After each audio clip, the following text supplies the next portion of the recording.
Bienvenidos al track de innovación del Microsoft AI Tour Madrid. Es un placer estar aquí con todos vosotros hoy para explorar cómo la inteligencia artificial está transformando el mundo en el que vivimos y también exploraremos las últimas novedades. Un saludo también a todos los que nos estáis viendo online. Soy Belén García Guilabert, responsable de Go-to-Market de seguridad de Microsoft España. Muy buenos días, yo soy Elena García Díez, Chief Security Advisor de Microsoft. Qué placer estar aquí con todos vosotros. Bueno, qué decir, ¿no? Que hemos tratado de preparar una agenda que os sorprenda, que nos ayude a todos a mantenernos a la vanguardia de qué es lo que está pasando y qué es lo que podemos hacer, vislumbrar juntos qué es lo que va a pasar. Lo primero, darle pues las gracias, ¿no? el agradecimiento imprescindible de ese Juntos Impulsando la IA Responsable con todos los partners que han hecho posible que este evento se produzca aquí hoy. Muchísimas gracias a todos y, por favor, un aplauso para todos nuestros partners.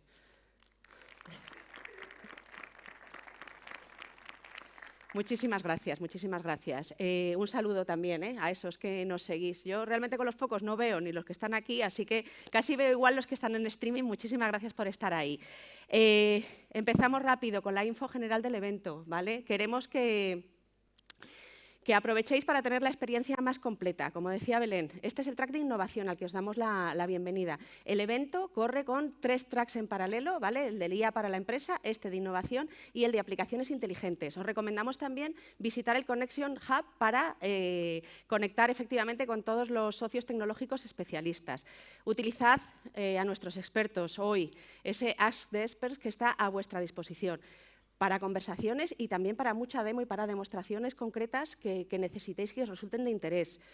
Tenemos también la AI Academy, que sabemos, ¿no? Somos conscientes de que este reto de la IA requiere una transformación cultural, una transformación organizativa, una transformación de la seguridad y, por supuesto, debemos de acompañarla con mucho training y mucha adaptación de todos y cada uno de nosotros. Ahí tenéis otra herramienta. Y, por supuesto, el networking. En el QR podéis planificar vuestro día y tenéis ahí también lo que es el plano del evento. No perdemos más tiempo. Gracias, Elena. Bueno, vamos con la agenda del día. Tenemos una agenda muy completita y esperamos que os guste. Como la seguridad es la prioridad número 1 para Microsoft, vamos a empezar con una sesión sobre IA confiable y segura, en la que además hablaremos sobre la Ley de Inteligencia Artificial de la Unión Europea con el Instituto Nacional de Ciberseguridad. Seguiremos con la creación de agentes autónomos para ejecutar tareas específicas y vamos a conocer también el caso de Doctoralia. Después haremos una pausa para el café a las 11 y a las 12 menos cuarto dará comienzo la sesión plenaria en esta misma sala, seguida de la comida a la 1:30. Después, en el bloque de la tarde, volveremos a las 3 para hablar sobre sostenibilidad impulsada por la IA con Enagas. Después exploraremos cómo gobernar y proteger un ecosistema de datos en constante crecimiento con Moeve. Y ya por último, a las 4:30 vamos a tener un breve descanso y luego vamos con las 2 últimas ponencias de la tarde, que serán sobre cómo optimizar los costes derivados de la IA y los diferentes modelos de IA generativa con la experiencia de Asitur. Así que... Vaya agenda, compañeros. Bueno, vamos a por ello. Yo creo que ya sin más preámbulos, bienvenidísimos y procedo a presentar la primera ponencia. Es para mí un placer. Lidera la ponencia sobre responsabilidad Trustworthy AI, ¿vale? Evaluación y mitigación avanzada de riesgos de la IA. ¿Qué decir tiene, ¿no? Que esto de la IA pues nos levanta muchas posibilidades, oportunidades de transformación y la oportunidad de llevar a la práctica toda la experiencia en gestión de seguridad que hemos vivido en transformaciones tecnológicas anteriores. Es un placer para mí poder presentar a Guillermo Gómez, líder de arquitectura de Azure, y a Javier Domínguez, líder de arquitectura de seguridad en Microsoft. Ellos nos van a contar cómo las herramientas de Microsoft permiten tanto visibilizar como gestionar y mitigar los riesgos de la IA en cada una de sus implantaciones y acabaremos la sesión con una entrevista realizada por Alberto Pinedo, nuestro National Technology Officer y National Security Officer de Microsoft, a Jorge Ordaz, director de operaciones de INCIBE. Sin más, por favor, un fuerte aplauso para Javier y para Guillermo. Gracias. Muchas gracias. La verdad es que es un placer estar con vosotros en esta mañana, bendita primera sesión de la mañana, ¿no? Bueno, a ver, lo primero que a lo mejor puede llamar algo la atención es qué hago yo en este caso por la parte de Azure, porque Javier, para una sesión de ciberseguridad, claramente es la mejor persona, pero a ver qué hago yo aquí, ¿no? Y eso yo creo que es una parte importante que me gustaría tocar al principio, y es que ciberseguridad ya no es un tema que es solo del equipo de ciberseguridad. Ciberseguridad, lo que estamos nosotros viendo con nuestros clientes, con cómo operamos nosotros también en la compañía, es que todo el mundo es responsable de la ciberseguridad y nosotros en el equipo de Azure tenemos que hacer este trabajo de la mano de nuestros equipos de ciberseguridad y es por eso que estamos aquí los dos juntos. Bueno, hoy vamos a hablar de un tema muy interesante que es la inteligencia artificial responsable. Vamos a hablar de cuáles son los procesos que nosotros como Microsoft utilizamos para desarrollar nuestros sistemas y aplicaciones de inteligencia artificial y cómo mitigar y detectar riesgos.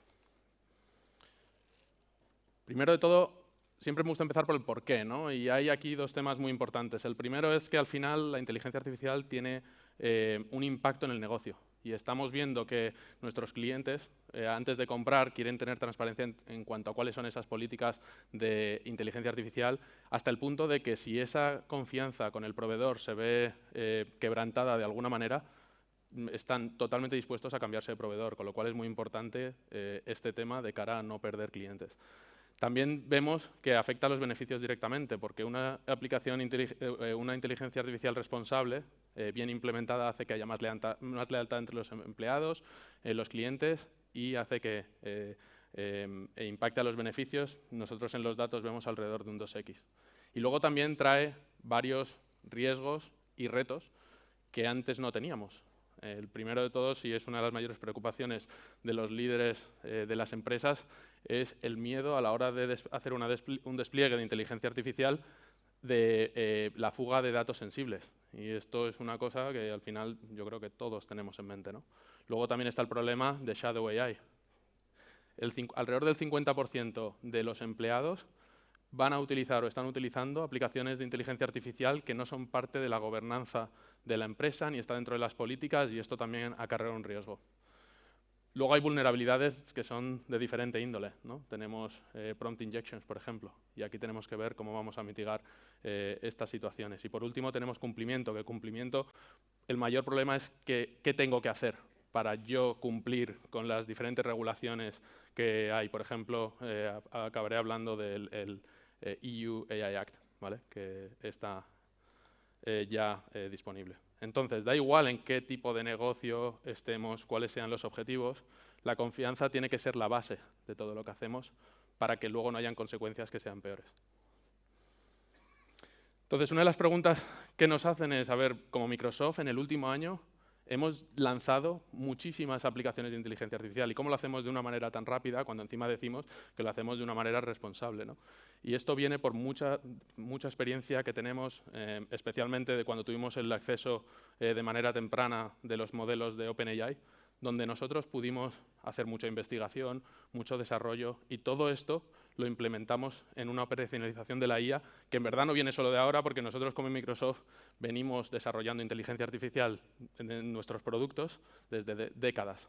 Entonces ya tenemos todo esto muy operacionalizado, tenemos una capa de gobernanza que nos sirve como estrella guía para cómo tenemos que desarrollar nuestras aplicaciones y todo esto luego se materializa en productos como podéis ver GitHub Copilot o Microsoft Copilot.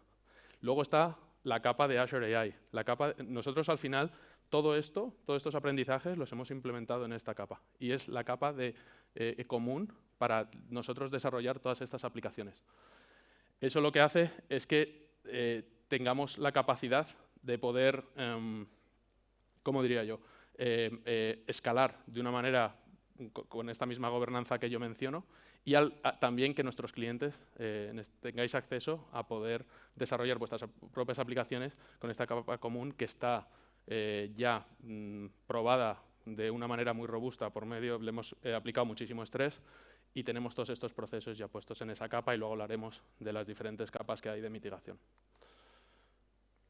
Con esto dicho, esto es lo que vamos a hablar hoy. ¿Cuál es el proceso que nosotros como Microsoft utilizamos, nuestros equipos de ingeniería utilizan para llevar a cabo el desarrollo de nuestras aplicaciones? Y como veis, tenemos una capa centralizada que es la gobernanza. Y esta gobernanza nos ayuda a guiar todos los requisitos que necesitamos para nuestras aplicaciones. También tenemos las diferentes fases, ¿no?, que utilizamos. Esto no es un proceso lineal ni mucho menos, como todo proceso de desarrollo es un proceso iterativo. Y aquí empezamos por, primero, cuando tenemos un caso de negocio para una aplicación de inteligencia artificial enterprise, primero lo que tenemos que hacer es evaluar, ¿no?, y ver cuáles son los posibles riesgos que tenemos a nuestra disposición. Eso sería la primera fase. Luego tenemos que medir cuál es la magnitud de estos riesgos para poder ver dónde nos tenemos que enfocar y dedicar tiempo para luego mitigarlo. Nosotros luego ya al mitigarlo pues hacemos cosas como aplicar filtros, tenemos prompt shields, que son maneras de evitar que el usuario haga que un modelo no haga cosas que no sean lo que es la intención del modelo. Y por último, en el operar podéis pensarlo como ir a producción, ¿vale? O sea, cuáles son los procesos de ir a producción, que en este caso son estándar, como puede ser con otro tipo de aplicaciones. Y con eso le voy a dar paso a Javier para ya empezar con el primer pilar. Gracias, Guillermo. Bueno, quería invertir un poquito de tiempo hablando de esta capa de gobernanza, ¿no? Yo entiendo que la mayoría de vuestras empresas seguro ya tienen algunos mecanismos y algunas prioridades respecto a cómo hacen gobierno de software o cómo hacen gobierno incluso de modelos de inteligencia generativa. Pero quería compartir cuál es la experiencia que tenemos en Microsoft en este aspecto, porque esa experiencia lo que está haciendo es impactando o influenciando la forma que liberamos productos al mercado. ¿Qué ocurre? Los principios a nivel general no se ejecutan por sí mismos. Entonces, nosotros lo que hemos hecho en Microsoft es empezar por la creación de un estándar de IA responsable, que es un documento básicamente que nos sirve para tratar de transformar lo que es la teoría en la práctica. Y en ese documento hemos definido una serie de objetivos estratégicos, requisitos y prácticas que entendemos que todos los equipos de ingeniería deberían estar siguiendo. Para poder lograr esos objetivos, hemos definido, por ejemplo, una serie de programas de entrenamiento, herramientas, mecanismos de prueba, ¿no? Y si habláramos en específico de esos programas de entrenamiento, por ejemplo, todos los empleados de Microsoft de forma obligatoria hemos tenido que pasar por una serie de entrenamientos al respecto del uso o prácticas de IA responsable, pero adicionalmente hemos invertido un poco más de tiempo creando contenido mucho más profundo y específico que hemos destinado a más de 140 champs que tenemos en la organización, que lo que se encargan es de fomentar el uso de prácticas de IA responsable en sus respectivas organizaciones. No pudiera olvidarme también de la necesidad de asegurarnos que tengamos mecanismos de monitorización, de información y auditoría, porque solamente vía estos mecanismos es que vamos a ser capaces, por ejemplo, de asegurarnos que a medida que nuestros equipos de ingeniería y desarrollo están trabajando en determinados productos, podemos garantizar que la oficina de IA responsable es capaz de garantizar que hay una supervisión, por ejemplo, y una comunicación constante o consistente. Dicho eso, hablemos de la primera fase de ese proceso que seguimos internamente, que es la fase de mapear riesgos, identificar cuáles son esos riesgos a los que la organización o ese modelo de IA o ese aplicativo de IA está expuesto, ¿vale? Esa es la primera pregunta que tenemos que tratar de responder. ¿Cuáles son los riesgos que tenemos, ¿no? Tengamos en cuenta que algunos de los desafíos de la construcción de aplicaciones de IA generativa no son específicos de la IA generativa. ¿Qué quiero decir con esto? Que son retos y desafíos que todo desarrollo de software va a tener. Por lo tanto, existen algunas medidas que son, espero yo que conocidas por todos, que tienen mucho sentido aplicar. Por ejemplo, segregación de permisos, cifrado de archivos, segmentación de red, mínimo privilegio requerido, ¿no? O incluso monitorización. Ahora bien, en Microsoft proporcionamos una serie de herramientas y hemos incorporado, hemos operacionalizado muchísimos de estos controles dentro de nuestros productos, de tal forma que los equipos de desarrollo, los equipos de ciberseguridad, los equipos de tecnología sean capaces de implementar estos controles. Hoy, en el poco tiempo que tengo, voy a tratar de focalizarme en algunos riesgos que sí son específicos a la IA generativa, ¿vale? Pero antes de hacerlo, quisiera comentarles un poco un ejercicio que hacemos en Microsoft y que vale la pena revisar, que es este ejercicio de red teaming. Cuando se anunció GPT-4, Microsoft puso un grupo de personas, un grupo de especialistas, a tratar de evaluar cuáles eran los riesgos y cuáles eran los beneficios de esta tecnología. La idea era un poco entender impacto y retorno. Y así como hicimos eso en aquel momento, decidimos entonces operacionalizar eso en un proceso que denominamos red teaming, que pasa por seleccionar un grupo de personas que van a intentar, usando herramientas avanzadas, por ejemplo, atacar a los modelos, atacar a las aplicaciones. Estos serían los que tradicionalmente denominamos equipos de red teaming, que además se complementan con un grupo de usuarios que tiene como propósito probar el modelo, probar la aplicación, estresarla con casos de uso estándar. Una vez que eso ocurre, pues le indicamos, le damos ciertos lineamientos a esos equipos al respecto de qué pruebas tienen que hacer, qué riesgos tienen que evaluar o qué verificaciones se tienen que completar. Y el resultado de eso, el output de eso, lo que hacemos es usarlo para enriquecer nuestro proceso de determinar qué acciones de mitigación, qué correcciones, o si el modelo o si el aplicativo está listo para pasar a producción. Entendemos que esto no es un proceso fácil, y fíjense que en el caso de Microsoft, además lo estamos haciendo, y hacemos sprints semanales, es decir, cada semana somos capaces de hacer esto. Y probablemente muchísimas de las organizaciones no son capaces o no tienen los recursos para hacer esto con la misma frecuencia. Y es por eso que nosotros hemos sido muy intencionales, muy exhaustivos en tratar de operacionalizar este contenido o esta experiencia, no solo en documentos que podamos compartir con ustedes, sino también en herramientas que ustedes puedan usar. Bueno, hablaba hace un momento de esos riesgos que son específicos a la IA generativa, ¿no? Yo creo que para todos en esta sala probablemente es conocido que si hablamos de superficie de ataque, las identidades, los dispositivos, los servidores, las redes, los datos, son superficies de ataque actualmente gestionadas para una cantidad de recursos o una cantidad de aplicativos. En el caso de la IA generativa, hay unas nuevas superficies de ataque que son específicas a este tipo de producto, a este tipo de aplicativo. ¿A qué me refiero? Bueno, pudiéramos hablar de los modelos específicamente, de los orquestadores o de los plugins. También es mundialmente conocido el hecho de que hay una serie de ataques como por ejemplo pudieran ser la ejecución de código remoto o la inyección de código en SQL. Pero ¿qué ocurre? Que ahora, producto de la adopción de IA generativa o la creación de aplicaciones de IA generativa, existe una serie de riesgos nuevos, ¿no? Jailbreak, prompt injection, envenenamiento de datos, robo de modelos o incluso hasta la propia denegación de servicio de esos modelos. Ahora, si me preguntan cuál es el riesgo principal que observamos en Microsoft al respecto del uso o la creación de modelos o aplicaciones de IA generativa, me atrevería a decir que es la calidad del modelo o la calidad del aplicativo. ¿Y a qué me refiero con esto? Necesitamos asegurarnos que las respuestas que producen los modelos o que las respuestas que producen los aplicativos cumplen con determinados criterios. Es decir, yo necesito asegurarme que mi modelo no va a dar ningún output que sea no confiable o que esté basado en información errónea o que pueda promover odio, que pueda promover violencia, por ejemplo, ¿no? Es una de las principales preocupaciones y vamos a hablar un poco más en detalle de eso en un momento. Pero también necesitamos asegurarnos que nuestros modelos, nuestros aplicativos son susceptibles a detectar y evitar ataques como los que mencionaba hace un momento, jailbreak o prompt injection. Y recordemos que, por ejemplo, este tipo de ataques que buscan hacer que un actor malintencionado, vía un prompt, pueda invocar al modelo o al aplicativo a tratar de compartir o revelar información o ejecutar una acción que no ha sido diseñado para hacer, ¿vale? Decía hace un momento que la IA generativa tiene unas particularidades, pero también comentaba que tiene una serie de retos que comparte con el desarrollo de software tradicional. Y es por eso que hay otro tipo de riesgos que son particularmente importantes que tienen que ver con la gestión de vulnerabilidades en las librerías de código que se usan dentro de la IA generativa. Esto me va a permitir ahora usar unos minutos para mostrar una experiencia más que una demo, ¿no? Y una experiencia que tenemos operacionalizada en Azure, que tiene como propósito primero hacer un descubrimiento de cuáles son todos mis recursos de IA y después identificar cuáles son los riesgos y vulnerabilidades a los que esos recursos de IA están expuestos. Lo que estamos viendo aquí es la consola de Defender for the Cloud y específicamente el Cloud Security Explorer. A medida que las organizaciones, seguro muchísimos de ustedes están creando decenas de aplicativos, decenas de modelos, ¿qué permite Cloud Security Explorer? De una forma unificada, hacer una búsqueda de modelos o de recursos de IA en un entorno multicloud. Es decir, no es específico a Azure. Por ejemplo, también pudiéramos estar buscando elementos en AWS, como AWS Bedrock. Puedo usar plantillas que vienen ya precargadas en el sistema o puedo crear mis propios queries. Por ejemplo, en este caso, si ven, he seleccionado una de las plantillas que permite básicamente buscar recursos IA en toda mi infraestructura multicloud. Ya viene precargada con una serie de búsquedas, me devuelve información respecto a todos esos recursos que ha encontrado.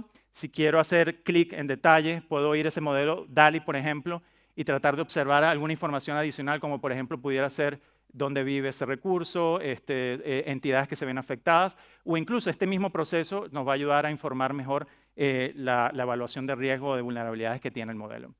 Otra de las cosas que ya mencionaba era, bueno, una vez que sé que tengo tengo que saber, o el siguiente paso debería ser tratar de identificar cuáles son los riesgos a los que está expuestos a cada uno de esos elementos.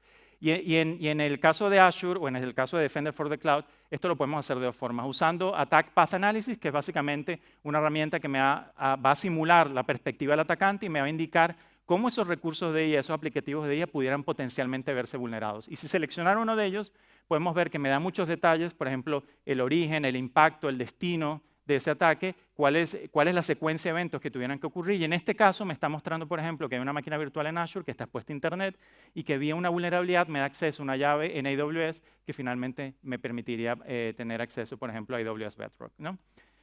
Mencionaba que había dos formas de evaluar riesgos y vulnerabilidades. La segunda es, hace un momento decía que las librerías de código, y creo que Guillermo hacía referencia a eso al principio también cuando hablaba de estadísticas, hay un número importante de librerías de código, sobre todo más de código abierto, que se están usando como parte de este proceso de creación de aplicativos o de modelos. Y aquí yo entonces de forma muy rápida puedo seleccionar las plantillas que va a intentar buscar en mis contenedores o en las imágenes de contenedores el uso de librerías de GenAI y me va, por ejemplo, a poder reportar si alguna de esas librerías tiene una vulnerabilidad. Entonces de forma muy fácil yo puedo identificar cuáles son esas actividades de contención o remediación que yo debería ejecutar.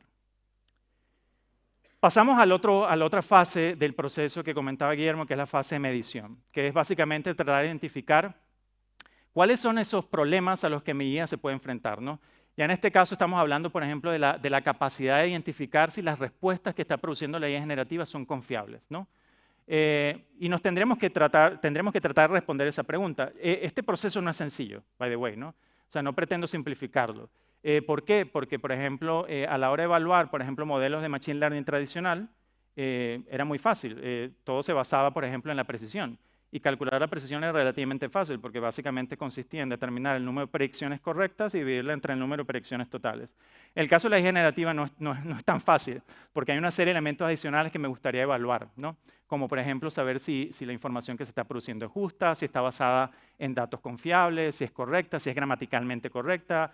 Entonces, para eso necesitamos un banco de pruebas y necesitamos las herramientas que nos permitan hacer eso de forma automatizada, idealmente. Probablemente algunos de ustedes ya tienen herramientas o tienen datos de prueba que puedan ser usados para este propósito, pero a la hora de pasar estas cargas a producción, es importante tomar en cuenta que hay una serie de riesgos, como ya mencioné anteriormente, que probablemente su data de pruebas no contemple. Y ahí es donde tenemos, por ejemplo, dentro de nuestros SDK de evaluación, una serie de evaluadores que pueden ayudarles a sus equipos a determinar, primero, si el modelo está respondiendo a las preguntas de la forma correcta, usando criterios de calidad, o si el modelo está preparado, por ejemplo, para afrontar ataques, como por ejemplo pudieran ser los jailbreaks.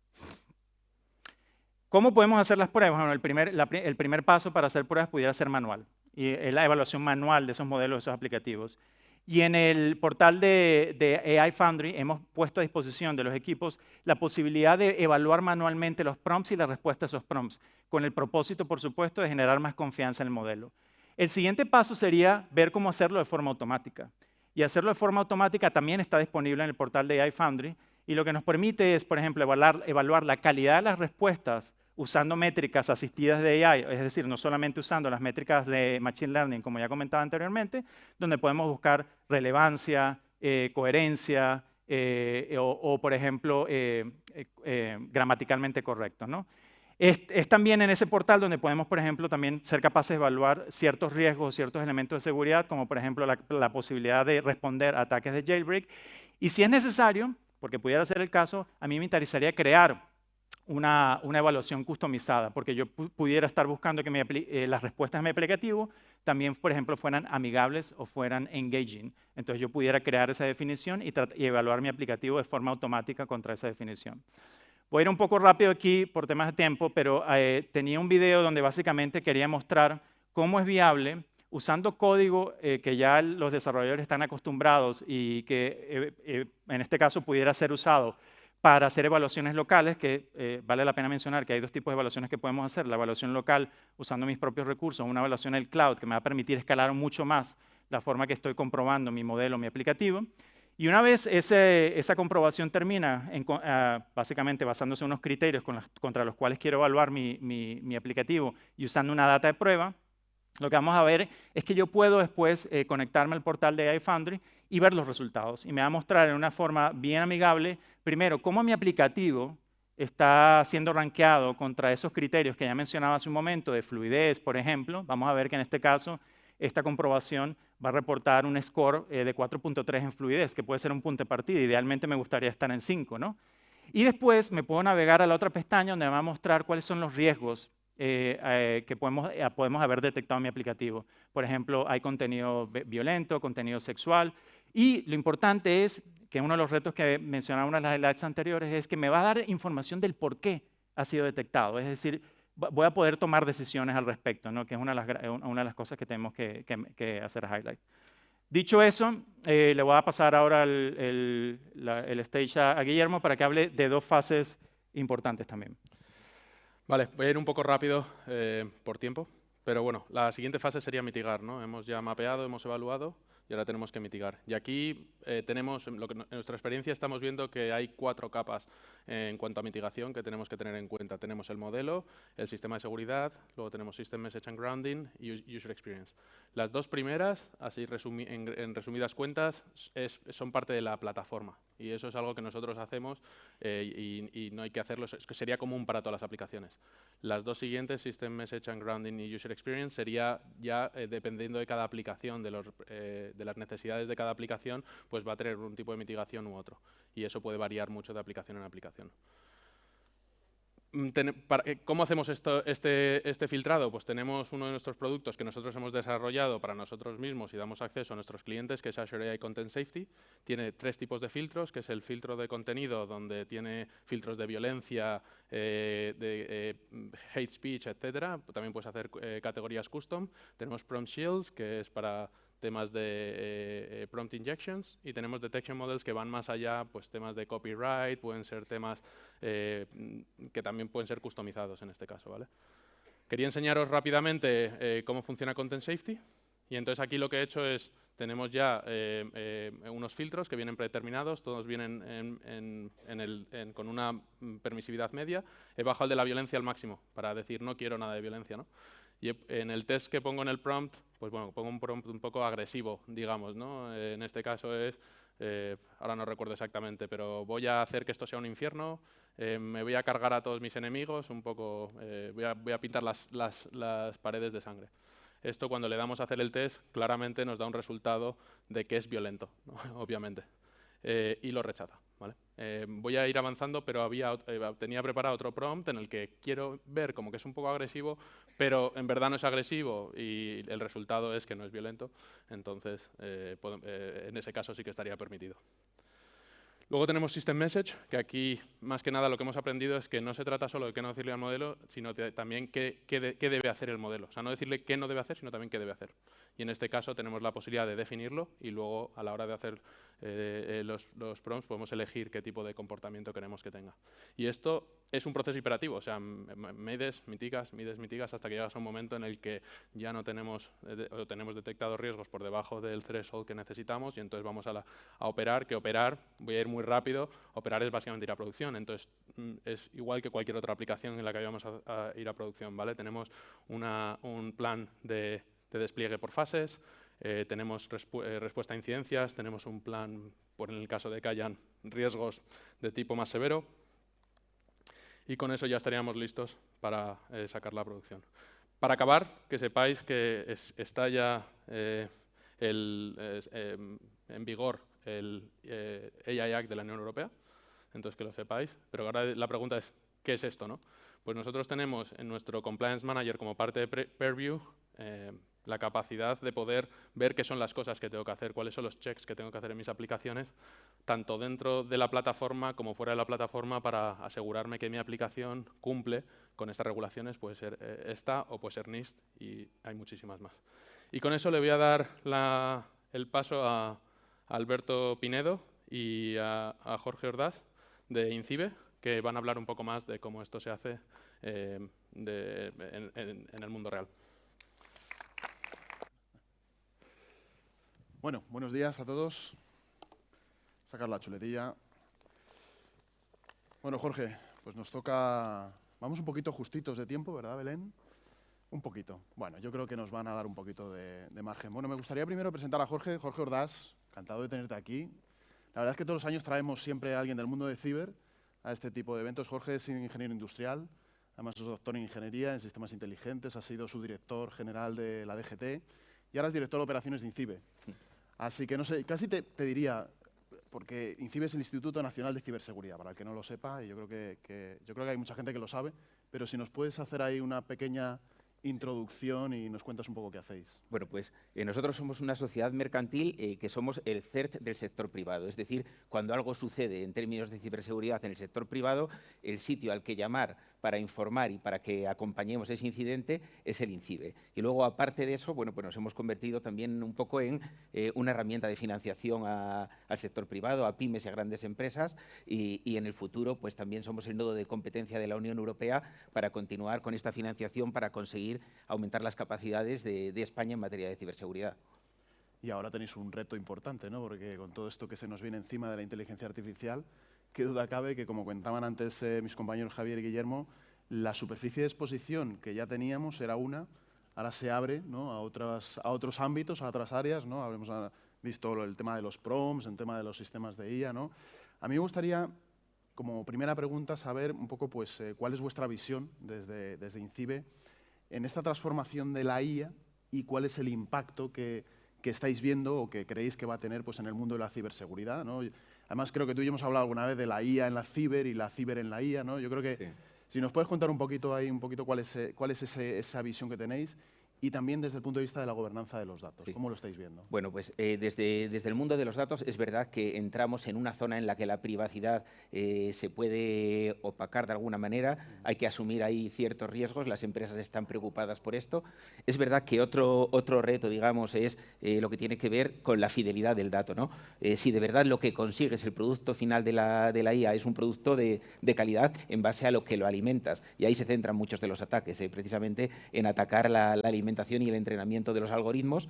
Y luego es verdad que hay una gran potencia en la democratización del dato. Ahora cualquiera, antes tenías que ser un experto en SQL o en no SQL, y ahora llegas y preguntas en lenguaje natural y ahí hay un aprendizaje, hay unas redes neuronales que te transforman eso en una realidad, ¿no? Esto da mucha potencia, bien usado, pero también es verdad que aumenta muchísimo el campo de exposición, como has dicho. Como aspecto negativo, bueno, pues efectivamente son modelos que generan lenguaje. Ese lenguaje puede usarse para generar spam, para correos bien redactados de phishing, suplantaciones de SEO que cada vez son mucho más sofisticadas, o suplantaciones de soporte técnico, y para los deepfakes y las fake news. O sea, todo esto es un campo que ahora mismo está explotando y hay muchísimas líneas del gobierno trabajando para luchar contra la desinformación. Pero también hay alguna cosa positiva, ¿no? Sí. Es verdad que tenemos muchas más capacidades, los CERT y los centros de seguridad de las empresas van a tener muchas más capacidades, vamos a poder analizar las amenazas mucho mejor, vamos a poder ver código fuente y detectar que ese código es malicioso o que se parece a alguna otra cosa maliciosa que hayamos visto antes. Por lo tanto, hay que poner en una balanza, hay muchas más posibilidades de ataque, pero también tenemos muchas más posibilidades de defensa. Sí, además yo creo, ayer lo hablábamos un poquito, que decíamos, ostras, estaría bien, ¿no?, que INCIBE, igual que tiene el 017, ¿no?, que seguramente luego nos contarás al final más en detalle, o que yo pudiera mandarle un pantallazo, ¿no?, de ese smishing que me ha llegado y le preguntara a la IA, oye, ¿esto realmente es verdad o esto es un smishing? Me están intentando aquí crujir, ¿no? Y estoy totalmente de acuerdo, ¿no? Yo creo que la democratización de la IA conlleva riesgos, pero también es verdad que conlleva muchas ventajas, ¿no? Y ahí, efectivamente, los desafíos un poco desde el mundo de la ciberseguridad a los que nos enfrentamos, incluso nosotros, ¿no?, cuando nosotros hablábamos con clientes, ¿no?, yo antes te comentaba, ¿no?, oye, ya me están empezando a llegar peticiones en ese cronograma de adopción del LI Act, ¿no?, del RIA, del Reglamento de Inteligencia Artificial, a pesar de que todavía no ha entrado en vigor ciertas partes de los modelos de propósito general, ya nos están pidiendo información, ¿no?, ya estamos suministrando información de transparencia y demás. Entonces, ¿cuáles son, desde vuestro punto de vista, ¿no?, esos desafíos, pero desde el punto de vista del entorno, si quieres, más del ámbito público y privado? Ya sé que vosotros en el ámbito público quizás no tanto, pero en el ámbito privado, ¿qué estáis viendo? En la pyme, en el sector, digamos, empresarial. ¿Dónde estáis viendo los grandes desafíos, ¿no? Porque esa adopción, claro, seguramente estáis hablando con muchos clientes, ostras, ¿y esto cómo lo afrontamos, ¿no? ¿Cómo lo creéis vosotros que debemos afrontarlo, ¿no? Sí. Bueno, pues yo creo que si lo vemos desde el punto de vista de los datos y la IA, el principal problema que están teniendo es las dudas sobre la posibilidad de envenenamiento de los datos, ¿no? O sea, al final, el poder tocar el modelo algorítmico, la parametrización o el envenenamiento del dato es una de las cosas que más preocupa. Ahí siempre decimos que hay que someter también los datos a un proceso de curación con el objetivo de evitar que consigan que al final la respuesta generada pues fomente el odio, discriminación, etcétera, etcétera. Claro. También lo que tiene que ver con la fiabilidad, es verdad que ahora está más de moda, ¿no?, el crear modelos RAG. El modelo es ese en el que estás personalizando tu inteligencia artificial y al final tú decides de qué fuentes bebe para generar el producto que tú deseas, y yo creo que ahí hay mucho campo de actuación también para evitar las alucinaciones, ¿no? Esta capacidad que tiene la IA de generarte una respuesta que parece verosímil, pero que a la hora de la verdad es totalmente falsa, y es algo con lo que tenemos que luchar. Y, por supuesto, las fugas de datos. Esto es algo que las empresas es lo que más les preocupa. Lo que más les preocupa es que lo instales en tu empresa y que empieces a subir PDFs internos con información privada. Y permíteme adivinar que me imagino que en el futuro se crearán códigos, a lo mejor QRs en los documentos internos de la empresa que sean capaces de discernir, ¿no? Y cuando lo vas a cargar a un RAG, sea capaz de diferenciar y decir, oye, esto lo puedo usar, no lo puedo usar, puede salir a la nube, no puede salir a la nube. Yo creo que ahí hay mucho reto. Y luego, pues también hay que prevenir la manipulación en los entrenamientos. Es verdad que el algoritmo lo puedes transformar totalmente en un proceso de entrenamiento, y es verdad que empieza a haber ciberataques que precisamente lo que quieren abordar es un ataque al entrenamiento.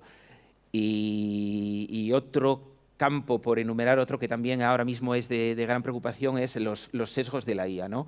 Que también, de alguna manera, el hecho de tener una IA que ha sido entrenada de una manera determinada o en una cultura determinada puede dar lugar a un sesgo de discriminación respecto a un colectivo determinado, ¿no? Entonces, también esa recomendación que en la validación de los modelos al final haya multiculturalidad, claro, y multidisciplina, ¿no? Que sea que tenga un punto de vista muy desde todos los prismas, muy holístico, diverso. Sí.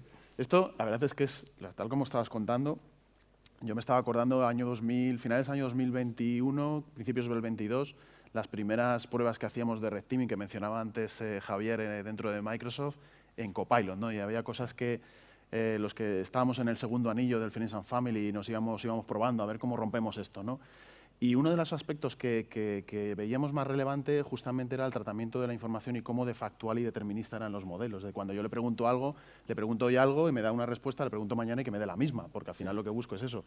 Y hemos terminado viendo, que antes lo contaba un poco Guillermo también, que hay como muchos riesgos de oversharing, de compartir demasiada información más de la que toca, el hecho de que, por ejemplo, Copilot, ¿no?, que hace honor a tus permisos, tenga acceso a toda la información a la que tú antes probablemente tenías, pero que no eras consciente, pues te da un poco esa superficie mayor, y es ahí donde hay que proteger más. Sí. Y otra cosa que además has mencionado y que me resulta interesante es que los datos como tal, hay veces que el problema no está en proteger los datos, sino en cómo de válidos son. Yo me he encontrado con clientes que me decían, no, es que le pregunto al modelo por los datos financieros y es que no son correctos. Y digo, bueno, pues, ¿qué datos financieros son? Porque igual estás preguntando por los datos financieros de hace 3 meses, ¿no?, del trimestre pasado, ¿no? Y hay un concepto ahí de retención de la información, de esos RAG que tú comentabas, que alimentan esas IAs, que también es muy relevante, porque el cliente dice, no, yo lo que quiero es que cuando pase el tiempo que está estipulado, ese dato deje de retenerse, pase a un otro almacenamiento y el RAG se alimente con la nueva información, ¿no? Que yo creo que también eso es muy importante. Y la propiedad intelectual. Y la propiedad intelectual. Yo creo que esta es otra. Es una frontera difícil de... Ahora, si quieres, me pongo la gorra de Microsoft un momentito, pero ahí tenemos un compromiso muy fuerte nosotros, al menos desde el punto de vista de protección de la propiedad intelectual, porque además sabes que nosotros con los datos que utilizan nuestros clientes con nuestros modelos ni los utilizamos para entrenar, ni mejorar los modelos, ni los nuestros ni los de terceros, ¿no? Yo creo que eso es un dato que también hay que ir buscando. Hay que buscar que la colaboración de la empresa pública y privada, de los entes como vosotros, INCIBE, el Centro Criptológico, el DSN, incluso áreas que tienen que ver con esas operaciones de influencia que comentabas al principio, que son tan presentes, están tan presentes en nuestro día a día, tiene que estrecharse esa colaboración, y yo creo que ahí estamos, al menos aquí en España.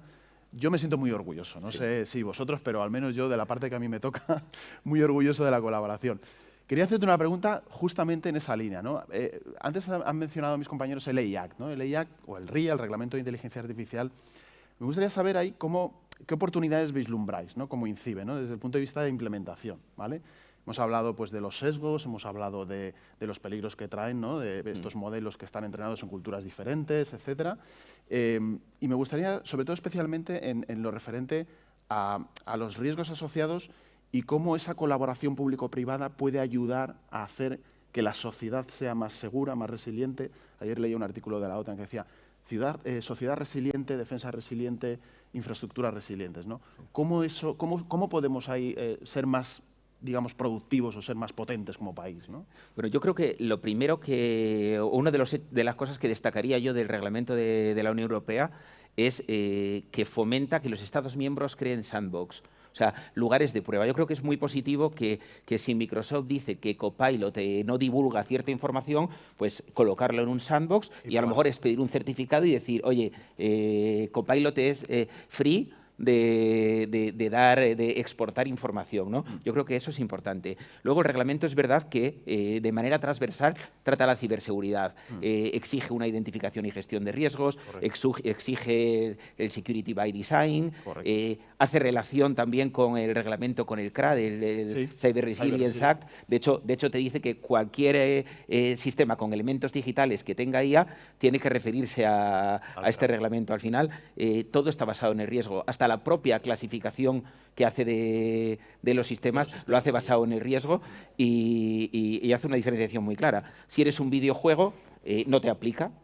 Si eres un Copilot, un GPT, te aplican una serie de medidas, unas medidas muy básicas de seguridad, pero te exigen transparencia, por ejemplo, te exigen la creación como proveedor de IA de un código de conducta, te exigen que si se utiliza para generar contenidos o generar oraciones, que se sepa que proviene de una IA, y luego están otros sistemas que son, digamos, los de alto riesgo, ¿no? Y ahí tendríamos pues conducción autónoma, generación de denuncias automáticas, diagnóstico médico, etcétera, etcétera.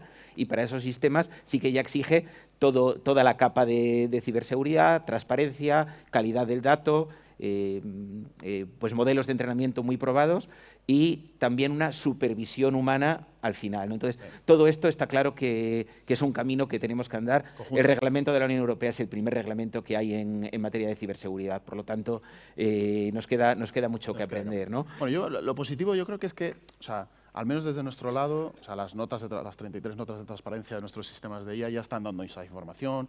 Hemos firmado el acuerdo de buenas prácticas a nivel europeo, tenemos el código de conducta.